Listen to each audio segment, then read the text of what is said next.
안녕하세요. 저는 30대 후반 남자입니다. 글을 쓰기 전에 제 직업을 먼저 밝힙니다. 저는 변호사입니다. 물론 저는 제 직업에 대한 프라이드와 만족도가 높았지만 이번 일을 계기로 더욱 제 직업이 좋아졌습니다. 제가 이렇게 글을 쓰게 된 이유는 정말 황당한 일을 겪었기 때문입니다.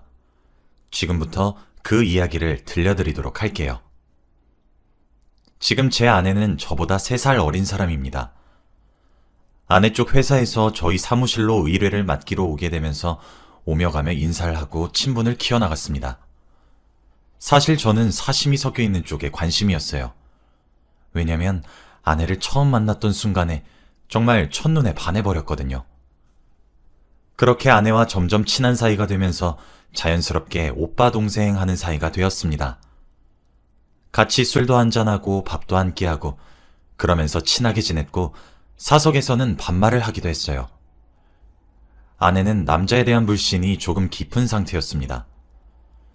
그래서 저는 아내에게 성급하게 다가가지 않았고 1년 이상 끈질기게 다정하고 자상하게 대해주며 제 마음을 조심스럽게 표현해왔어요. 제 그런 끈질긴 구애 끝에 저는 아내와 연애하는 데에 성공했고 곧 결혼까지 하게 되었습니다. 그렇게 저와 아내는 연애 2년 이후 결혼에 꼴이 나였지요. 그 당시들은 정말 제가 손안에 세계를 얻은 것 같을 정도로 황홀하고 벅차는 기분이었습니다. 그렇게 저와 아내는 알콩달콩 잘 살아오고 있었습니다. 그런데 몇 달 전부터 아내의 행동이 조금 수상하더라고요. 왜냐하면 제 아내는 거짓말을 하면 티가 많이 납니다. 본인은 그런 버릇이 있는지는 모르지만 아내는 거짓말을 하면 코끝을 찡그리고 귀를 매만지거든요. 제가 가장 귀여워하는 모습이기도 하죠. 제 아내는 천성이 정말 착하고 순한 성격을 가지고 있습니다. 그래서 제게 거짓말을 잘 하지 않아요. 지금껏 했던 거짓말들을 제가 넘어가줬던 이유는 아내가 제게 서프라이즈 이벤트를 해주기 위해서였거든요. 아내는 눈치도 둔감한 편이라서 아내가 그런 이벤트를 준비하는 과정에 이미 저는 눈치를 채는 편입니다. 그래서 속아 넘어가주는 편이죠. 그리고 그런 아내의 모습이 정말 사랑스럽기도 하고 너무너무 귀엽고 결혼 잘했다는 생각이 절로 들게 하거든요. 그런데 기념일도 아니고 아내가 서프라이즈 이벤트를 하는 것도 아닌데 자꾸 거짓말을 하기 시작했어요. 사소하게 말이에요. 부부이자 남편인 저로서는 아내가 조금은 걱정스럽기도 하더라고요. 그런데 점점 표정도 안 좋아지기 시작하고 걱정도 많아지는 것 같은 모습에 좀 불안한 마음이 문득 들었습니다. 무슨 일이 있는 것은 아닌지, 별 일이라도 생긴 것인지 물어봐도 전혀 아니라고 기분 탓이라고 하며 고개를 좌우로 붕붕 젓는데 저렇게 필사적으로 숨기는 모습이 의아하기도 했습니다. 몇 번씩이나 물어봐도 아니라고 대화 자체를 피해버리니 참 어떻게 해야 할지 모르겠더라고요. 하루는 아내가 약속을 핑계 삼아 외출을 하길래 저도 모르게 뒤를 밟게 되었습니다. 그런데 아내가 주말에 약속을 잡아 만난 사람은 어떤 남자였고 제가 알고 있는 사람이더라고요. 실제로 본 적은 없지만 사진으로는 몇 번이나 봤던 사람이었습니다. 그 사람의 정체는 아내의 첫사랑이자 첫 남자친구이자 전 남자친구였습니다. 아내는 저와 결혼하기 전 13년이나 만난 남자친구가 있었습니다. 아내의 고등학교가 남녀공학이었는데 그때 그 시절부터 만난 사이였습니다. 수능 공부도 같이 했고 실제로 대학도 바로 옆 동네였다고 하더라고요. 군대도 전부 기다리고 그렇게 13년을 만났다고 합니다. 아무래도 같은 고등학교 출신이라 그런지 함께 알고 있는 동창들도 많기도 했죠. 그런데 그 전 남자친구분께서 군대를 다녀옴과 동시에 많이 변했다고 합니다. 군대를 입대하기 전엔 여자 문제나 이런 것들이 싹 없었다고 했었거든요. 그런데 군대에서 전 남친구가 스트레스를 운동으로 풀었다고 하더라고요. 왜소했던 몸이었는데 정말 보디빌더 수준으로 몸짱이 되더니 여자 문제가 잦아졌다고 했어요. 그래서 원래 문제가 없었던 관계였는데 잦은 술자리와 여자 문제 때문에 아내가 정말 많이 힘들어했죠.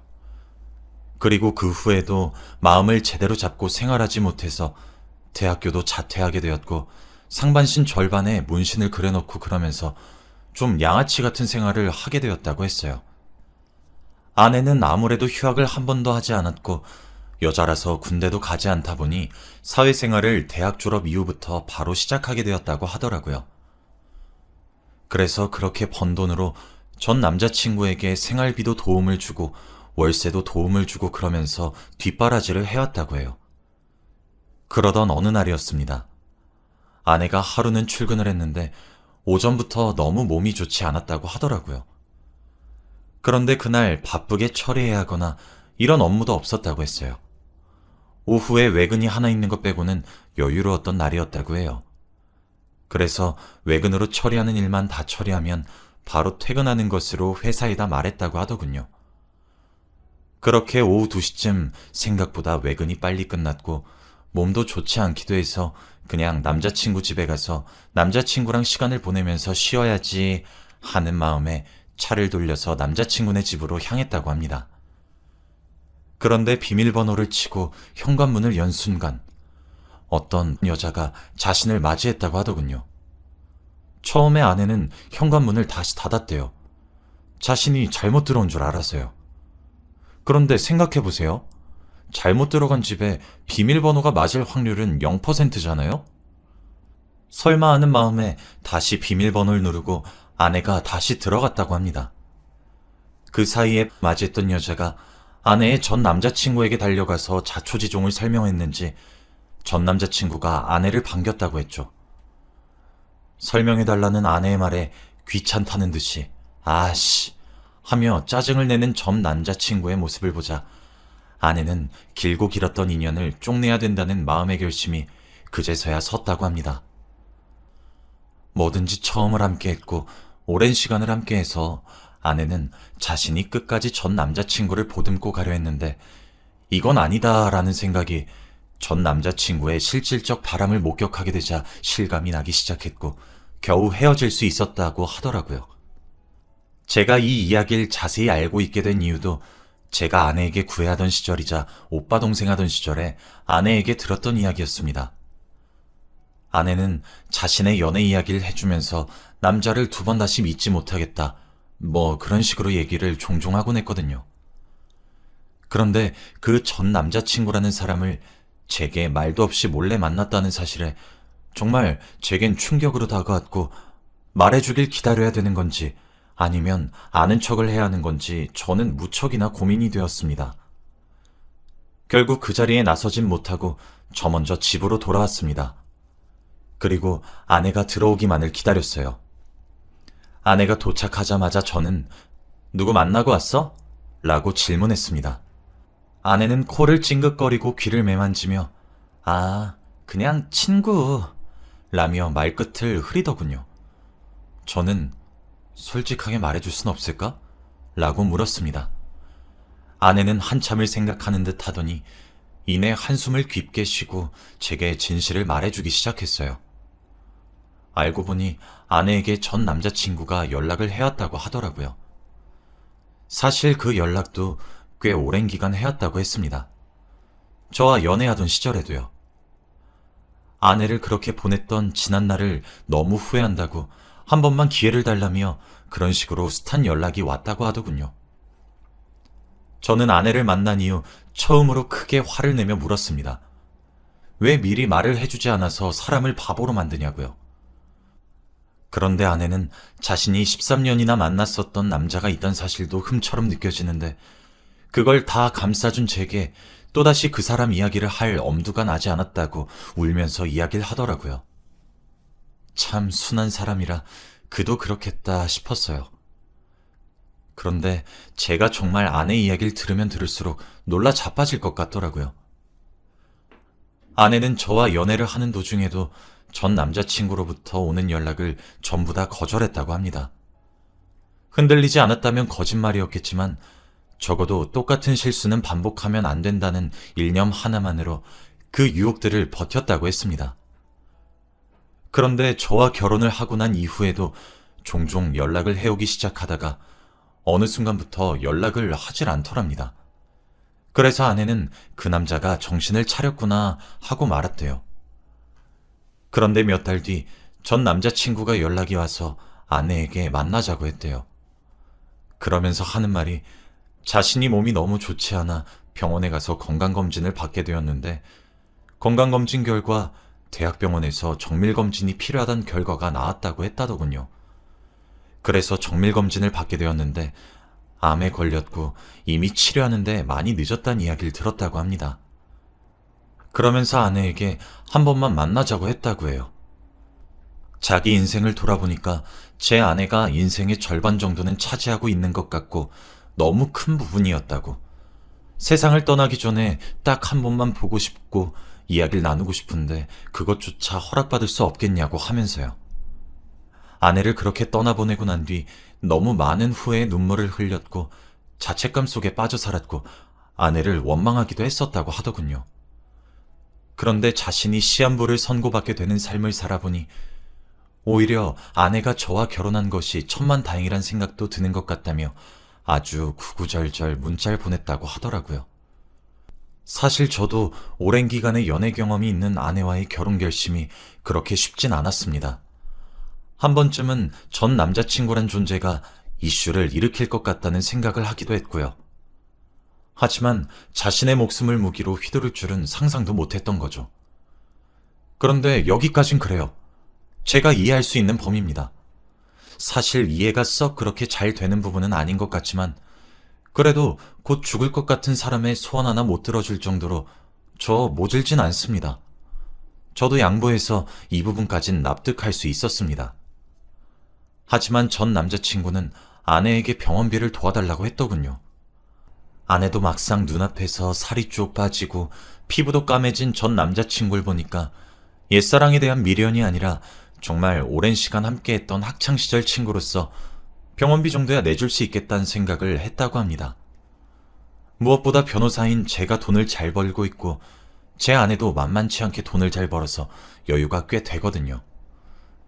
그렇게 병원비를 총 4천만 원 정도 지원해 주었다고 해요. 안 받을 돈이라 생각하면서요.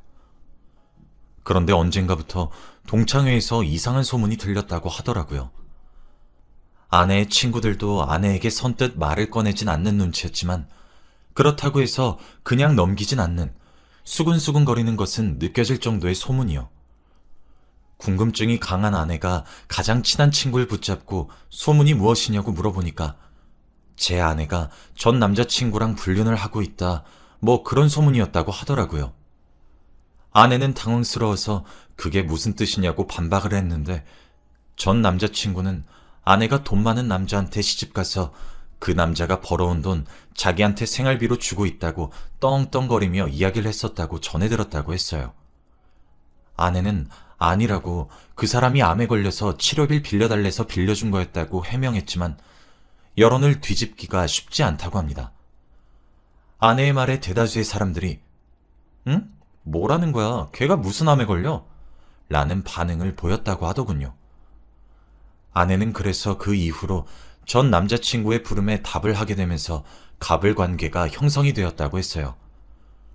아무래도 제게 솔직하게 이야기하고 싶었지만 제가 모든 진실을 알게 되면 본인한테 커다란 실망감을 느끼면서 그대로 자신을 느껴버릴까봐 너무 무서웠다고 하더라고요. 그리고 그런 아내의 심리를 그 전 남자친구란 놈이 그대로 이용해서 자신이 요구하는 돈을 제때 주지 않으면 저한테 모든 것들을 폭로하겠다고 협박까지 했다고 하더라고요. 희끗희끗 울면서 제게 두 손을 싹싹 빌면서 이야기를 하는데 가슴이 너무 아팠습니다. 내가 왜 당신을 버려? 내가 당신 하나 얻자고 얼마나 노력했는데 내가 아직 믿음직스럽지 못한 거야. 내가 부족해서 그래. 그러니까 울지 마. 하면서 아내를 마주 안아 토닥거렸습니다. 아내는 제 말에 커다란 위안과 안심을 얻어서 그런지 정말 어린아이같이 엉엉 울었고 울다 지쳐 잠들었어요. 저는 제가 정말 세상에서 가장 소중하고 귀하게 생각하는 제 아내를 그딴 저급한 놈이 허술한 수작을 부려서 괴롭힌 것을 정말 도무지 용서할 수가 없었고 주먹이 벌벌벌 떨릴 정도로 화가 주체가 되지 않더라고요. 저는 다음날 아내가 일어나길 기다렸다가 아내에게 소송을 권유했습니다. 그래도 그 와중에 제 아내가 이체 기록을 남기면서 돈을 줬기 때문에 충분히 공갈 협박건으로 끌고 갈 수 있을 것 같았거든요. 저는 바닥에 떨어진 아내의 불명예도 마음에 들지 않았고 무엇보다 저희의 행복한 가정을 그딴 저급한 말 몇 마디로 깨려고 하는 수작질도 마음에 들지 않았습니다. 아내는 더 이상 얽히고 싶지 않은 눈치였지만 제가 자신을 버리지 않을 것이고 확실한 제 편이라는 믿음이 생긴 것인지 함께 소송을 준비하게 되었습니다. 아내는 생각보다 많은 증거들을 가지고 있었더군요. 혹시 몰라서 다 챙겨놨다고 하면서 내민 증거들의 양은 방대한 양이었습니다. 통화 내용도 전부 자동으로 녹음이 되어 있어서 충분히 저희가 승소할 수 있는 방향이더군요. 그렇게 바로 소장을 적었고 고소를 진행했습니다. 그 거지 같은 놈의 주소로 내용 증명도 보냈더니 아내의 전화가 불이 나더군요. 기가 막혀서. 아내가 전화를 불어받지 않으니 문자를 테러를 일으키듯 폭탄으로 보내면서 미쳤냐?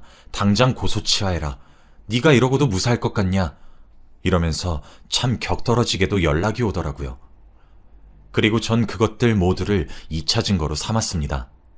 스스로 증거를 만들어주는 멍청한 꼬락서니가 참 웃기더라고요.